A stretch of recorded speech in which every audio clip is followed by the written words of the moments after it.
most of you in the room probably have kids who are either in the Generation Z or early part of the millennials, and you're probably asking yourself, well, what are my children going to do? The savings ratio for 18 to 30-year-olds is -2%. So they're spending more money than they're earning.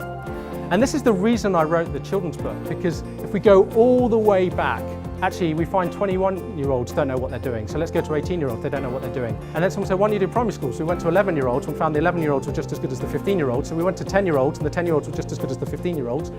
And then you just keep going all the way back.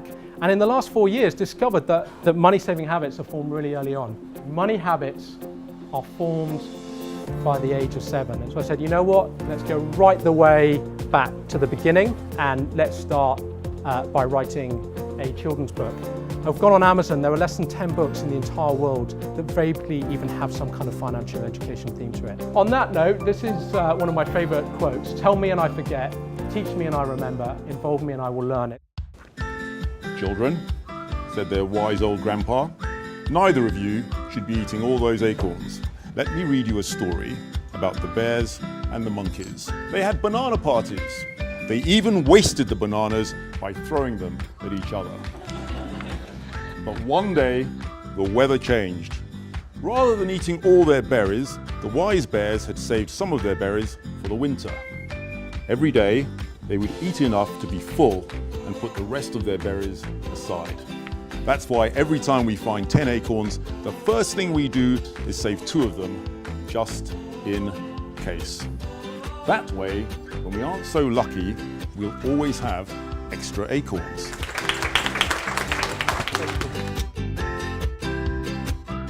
Love the book.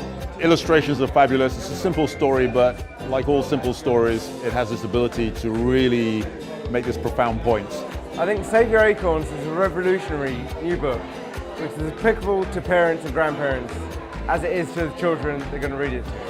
My little boy is 4 years old. He finds it fascinating that these squirrels can go and collect acorns, they turn into trees. So he's already working his way towards becoming a great saver, hopefully. I took the book and I met with Sophie's head teacher, and we've discussed how we could implement that book in a sort of reception year, and a year 1 and year 2. Above all, it's a lovely book. You pick it up, you know, the colours and the graphics and everything and the message, just so wonderful. We still don't give enough credit to how much learning goes on in those very, very early years. I hope it actually encourages young children in an unconscious way that they need to think of their future.